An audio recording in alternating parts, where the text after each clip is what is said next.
咧喺香港嚟講咧，都係非常之出名嘅喎，大家都可以欣賞一下。我開下音樂先，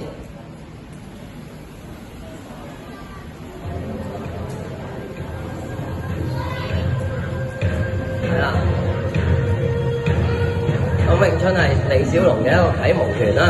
咁李小龍學咗詠春之後就話飛升國際啦，所以可以欣賞一下。